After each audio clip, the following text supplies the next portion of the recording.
안녕하십니까. 더불어민주당 이재정 원내대변인입니다. 전 대한민국이 떠들썩합니다.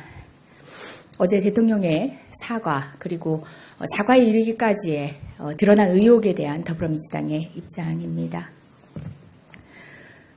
녹화된 불통의 2분 사과로는 대북 안보 자료까지 건넨 비선실세 최순실을 덮을 수 없습니다. 전 대한민국이 망연자실했습니다. 처음 최순실 게이트 의혹이 불거진 당시부터 설마 했던 의혹들이 사실로 드러나는 매 순간마다 국민들은 경악했습니다. 그러던 그제 최순실이 대통령의 연설문까지 미리 받아 점검한다는 증언이 사실로 밝혀진 순간 국민의 충격은 그 정점을 찍었습니다.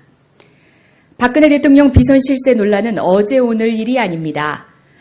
최초 7인회부터 청와대 문고리 3인방, 김기춘 청와대 비서실장, 정윤회까지 수많은 비선실세 논란이 있었지만 결국 비선실세의 핵심이자 밤의 대통령은 최순실이었습니다. 그 무엇보다 경악스러운 건 연설문도 대통령의 옷도 아닌 분단국가 대한민국의 현실에서 대북 안보 자료까지 최순실이 보고 검토했다는 것입니다. 분단국가의 대통령이 일개 개인에게 대북 자료까지 넘겼다면 이는 대통령 스스로 최순실에게 머리 숙인 것과 다름없습니다. 불통의 녹화방송 2분의 사과와 난데없는 개헌 주장이 이 모든 것을 덮을 수 있을 것이라 생각했습니까? 이번 정기국감 정 과정에서 최순실 의혹을 비호하기 위해 최선을 다했던 새누리당 역시 명백히 책임지십시오. 단식까지 하면서 이정현 대표가 지키려고 했던 것이 누구였는지 이제는 모든 국민이 알고 있습니다. 이원종 대통령 비서실장의 한 말을 그대로 돌려드리겠습니다. 봉건 시대에도 있을 수 없는 일입니다. 21세기 대한민국 국민은 더 이상 지켜보지 않겠습니다. 다음은 검찰 수사, 진행되고 있는 검찰 수사에 대한 우려를 담아서 더불어민주당의 입장을 밝히겠습니다. 어제 검찰은 최순실 컴퓨터를 확보하고 대통령 연설문 등 파일을 분석 중에 있다고 밝혔습니다. 하지만 검찰이 무엇을 밝혀낼 것이라 기대하는 국민은 단 한 명도 없을 것입니다. 여당 의원은 봐주고 야당 의원에게 엄벌을 내린 선거수사, 우병우 수석에 대한 손방망이 처벌, 윤상현, 최경환, 현기환에 대한 무혐의 등 검찰은 이번 사건을 수사할 자격도 없고 능력도 없습니다.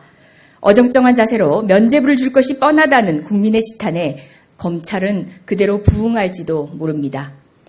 이번 사건은 특검과 국정조사가 답입니다. 특검을 통해 사실을 밝히고 국정조사를 통해 국민께 진상을 알려야 합니다. 검찰이 수사하면 사실을 왜곡할 것이라는 국민의 우려가 무엇을 의미하는지 검찰은 깊이 되새겨 보십시오. 마지막입니다. 어제 백남기 농민에 대한 부검영장이 그 시한이 만료됐습니다. 마지막까지 집행하기 위해서 경찰력이 동원되면서 충돌의 우려가 있었습니다. 다행스럽게도 불상사는 있지 않았지만 재차 발생될 수 있는 우려에 대한 더불어민주당의 입장을 담았습니다. 고 백남기 농민 영장 재청구는 국민의 뜻을 거스르는 것입니다. 어제 자정을 기점으로 고 백남기 농민 부검영장이 만료되었습니다. 경찰은 수차례 부검영장 집행을 위해 대규모 경력을 이끌고 서울대병원을 찾았지만 결국 부검이 아닌 특검이 해결책이라는 국민의 준엄한 뜻을 거스를 수는 없었습니다. 사필규정입니다. 무리한 영장 청구가 불러온 당연한 결과입니다. 하지만 부검영장 만료 직후 검경은 또다시 영장 재청구를 운운하며 불안감을 조성하고 있습니다. 어설픈 영장 재청구는 오히려 검경의 위신만 떨어뜨릴 것입니다. 국민의 뜻을 거스르지 마십시오. 검경에게 다시 한번 강조합니다. 부검이 아닌 특검만이 백남기 농민 문제를 풀어낼 유일한 해결책입니다.